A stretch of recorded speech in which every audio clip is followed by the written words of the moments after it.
Mummy આ શું કરી રહી છે તું? આજે 12 જુલાઈ છે ને, તો વૃક્ષારોપણ કરી રહી છું. તો આપણે હવે અહીંયા કાંઈ બીજું તો કાંઈ ના વાવાય, એટલે આપણે તુલસીનો રોપ વાવીએ છીએ. 12 જુલાઈ શું છે ખબર છે તને? ના. સ્વાધ્યાય પરિવારનું 12 જુલાઈ એટલે સ્વાધ્યાય પરિવાર છે ને, એને માધવ વૃંદ, વૃક્ષ મંદિર અને યુવા દિવસ તરીકે ઉજવે છે. 12 જુલાઈ એટલે દીદીજીનો જન્મદિવસ. તો દીદીજીએ એમ કીધું કે મારો જન્મદિવસ નથી ઉજવવો, એનામાં પ્રકૃતિને રક્ષણ માટે વૃક્ષ મંદિર તરીકે ઉજવીએ આપણે. તો એટલા માટે દાદાજીએ વૃક્ષ મંદિરનો આપણે એક પ્રયોગ આપ્યો છે. વૃક્ષ મંદિરનો આ માધવ વૃંદનો આપણે એક પ્રયોગ આપ્યો છે. તો કે આપણે આનામાં શું જોવાનું છે? આ વૃક્ષમાં છોડમાં રણછોડ અને ક્યારામાં કૃષ્ણને જોવાના છે. આપણે ઈ ભાવથી આને જોવાનું છે.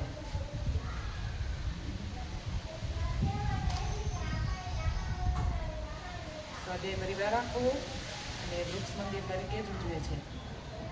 એવા વૃક્ષ મંદિરના એવા પ્રયોગ છે ને, દાદાજીએ 27 પ્રયોગો આપ્યા છે. એવા 27 વૃક્ષ મંદિરો બંધાવ્યા છે. એનામાં શું હોય ખબર? એમાં બધા વૃક્ષો જ વાવેલા હોય. જેમ કે આપણે મથલમાં છે વૃક્ષ મંદિર, એનામાં બધા વૃક્ષો જ હોય. અને એનામાં સ્વાધ્યાય પરિવાર શ્રમ ભક્તિ કરવા જાય, નિસ્વાર્થ ભાવે શ્રમ ભક્તિ કરે. બધાના વારા હોય. એક દિવસ આખા દિવસ અને એક રાતનો, બીજા દિવસે વળી બદલી જાય, એવી રીતના હોય. તો આને શ્રમ ભક્તિ કહેવાય. આને આ આપણે જે આપે વૃક્ષ વાવીએ છીએ ને ઘરે, એને માધવ વૃંદ તરીકેનો પ્રયોગ આપે છે. અને જે વૃક્ષારોપણ છે ને, જેમાં મથલમાં છે, જે એ વૃક્ષ મંદિરનો પ્રયોગ આપ્યો છે દાદાજીએ.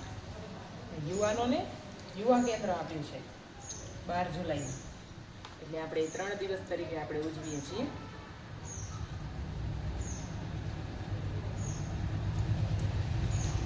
આમાં તને કાંઈ આમ પ્રશ્ન સૂચે એમ થાય કે આપણે અહીંયા પાણી એમ નીચે નાખીએ તો અહીંયા ઉપર કેમ જતું હશે પાણી? શું થાય? કેવી રીતે જાય?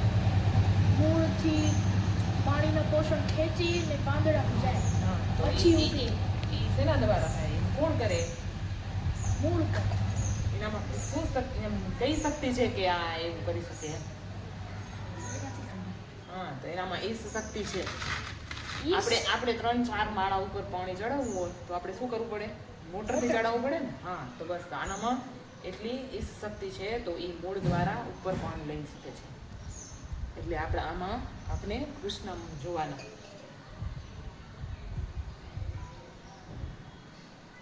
હવે રોજ પાણી દેવું પડશે. દરરોજ પાણી આપવાનું અને નારાયણ ઉપનિષદ બોલવાનું, એનું પૂજન કરવાનું છે. એવા 3 મહિના. તો આપણે હવે નારાયણ ઉપનિષદ બોલશું. આપણે એનું શીર્ષમ દેવમ વિશ્વાક્ષમ વિશ્વશંભુવમ વિશ્વમ નારાયણમ દેવમ અક્ષરમ પરમં પદમ વિશ્વતઃ પરમા નિત્યમ વિશ્વમ નારાયણમ હરિમ વિશ્વમેવેદં પુરુષસ્ત્રીસ્વમુપજીવતિ પતિં વિશ્વસ્યાત્મેશ્વરં શાશ્વतं શિવમચ્યુतं નારાયણં મહાનેયં વિશ્વાત્માनं પરાયણં નારાયણ પરો જ્યોતિરાત્મનારાયણ પર નારાયણ પરમ બ્રહ્મ તત્વં નારાયણ પર નારાયણ પરો ધ્યાતા ધ્યાનમ નારાયણં પરમ યચ્ચ કિચ્ચિ જગત સર્વં દશ્યતે શ્રૂયતે પિવા અંતર્બહિશ્ચ તત્સર્વં વ્યાપ્ય નારાયણ સ્થિત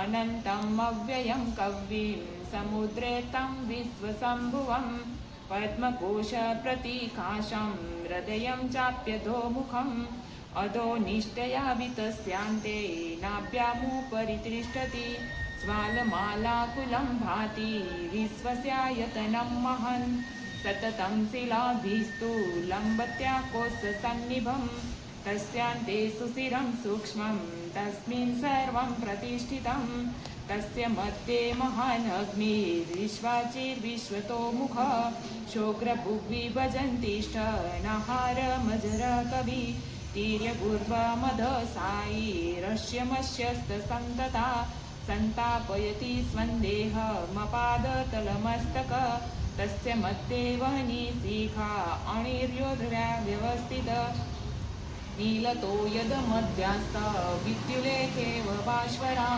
નિવાર્ય સુખવતન્વી પીતા ભાસ્વતેનુપમા તસ્યાઃ શિખયા મધ્યે પરમાત્મા વ્યવસ્થિત શબ્રઃ સશિવઃ સહરિઃ સેન્દ્રઃ શોક્ષરઃ પરમાસ્વરાટ ઓમ શના ભવતુ શનો ભુનક્તુ સવીર્યં કરવાવહી તેજસ્વિનાવધિતમસ્તુ મા વિદ્વિષાવહે ઓમ શાંતિ શાંતિ શાંતિ. આવી રીતના આપણે 3 મહિના બોલવાનું છે અને એનું પૂજન કરવાનું છે.